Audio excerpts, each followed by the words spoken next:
在软体和程式设计这条道路上，相信你和我一样遇到了非常多的困难。我是 Tyler， 今天就让我分享3个我认为你应该要在学程式之前知道的事情。在开始前，帮我订阅、按赞、加分享，让更多人看见好的内容。新手最常犯的事情是什么呢？答案叫做自学。这个东西在任何学习都一样哦。你不是说今天只是学程式不能自学，你学运动，你去健身，你学音乐，你有想过说要找老师吗？会吗？如果今天你学的是音乐，你总不可能我今天想要学吉他，然后就买了一把开始弹。你说有人这样做啊？没错，都可以自学。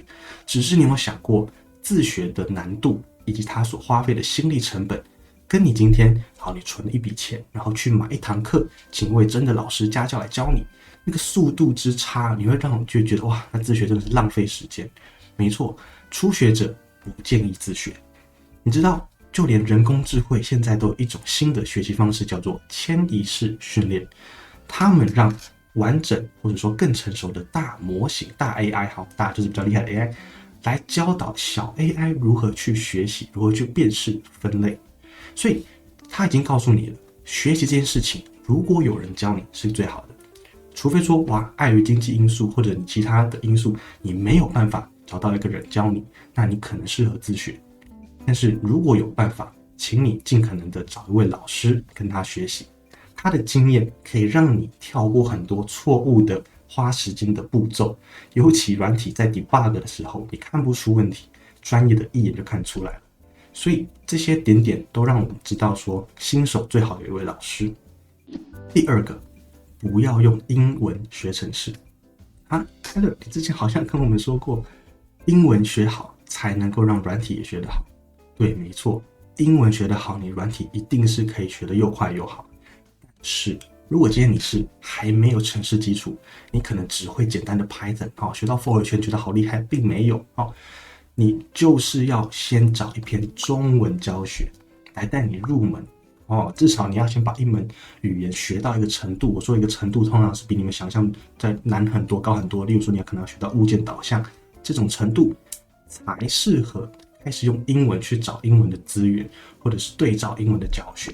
为什么呢？我这边来跟大家分析一下。你有没有想过，你在看中文的文章、看英文文章的时候，差别在哪里？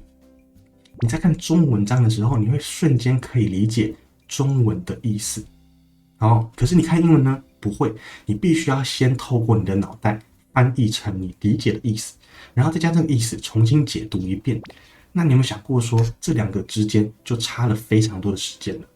何况如果说一个概念它很难，可能掺杂了数学、科学或者物理、运动，它更不应该让你在学习一个有难度的东西的时候，还增加另外的一个难度，直接变次方等级的难度。所以，如果你今天学的是敲门砖第一种语言，请你先用中文的方式寻找。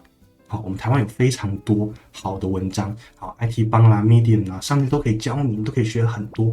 学好了，你才打开英文的大门，去学习那些真的在中文界找不太到资源的内容。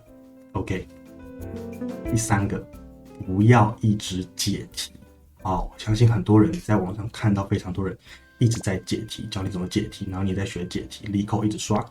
我知道在面试以及这个进到某间公司之前，你一定会希望你的解题能力很强，好在他面试丢给你个问题的时候，你可以迎刃而解。但是这不是软体的全貌，软体还包含资料库，还包含网络、云端，甚至你把硬体 CPU、GPU 加进来，非常多东西要学。而你如果只花时间在解决一些数值上的问题，其实你并没有办法打造出一个很好的软体当做你的作品。如果今天我是面试官，我看到你只会解题，跟我看到你解题不是那么厉害，但是你有一个通盘的理解，并且做出一个相对应的作品，例如说一个多人连线的网络的游戏等等等，那我当然会希望你比较能够可以应用因为商业就是应用 ，OK， 不用太高深的技巧，你要做出东西来才可以。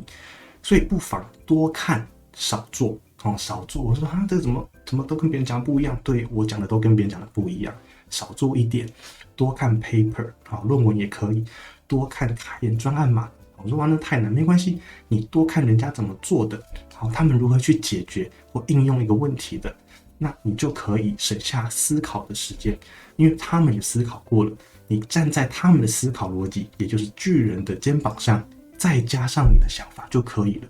好，那个才是真正有创新跟价值的。你可以自己动手用 Nginx 加个 server 看看 ，Web server， 或者是你多用一些，例如说 Unity 去做一个多人连线的游戏。再不然，你去了解所谓的 DDD， 好 ，Domain Driven Design， 或者是 TDD， 或者是Clean Architecture 之类的，你就是去看，让你知道说哇，原来有这么多东西，这么多可以玩的，好，让你眼界打开，把时间平均的分配，好，就像是你今天假设要吃东西，你要吃的均衡一样。所以做个小结，你可以发现我们第一、第二、第三都是为了什么？都是为了省时间。没错，因为科技一直在汰换，时间永远是最宝贵的。你绝对不会希望你学了一个东西之后呢，这个东西就被淘汰掉了。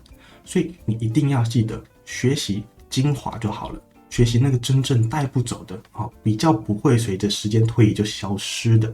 我讲了一个很劲爆的，就是程式语言呢之后会消失，但是软体设计会。我们有机会再来讲这个内容。不过，请你把时间投资在对的地方，那样对你的学习是最有效的。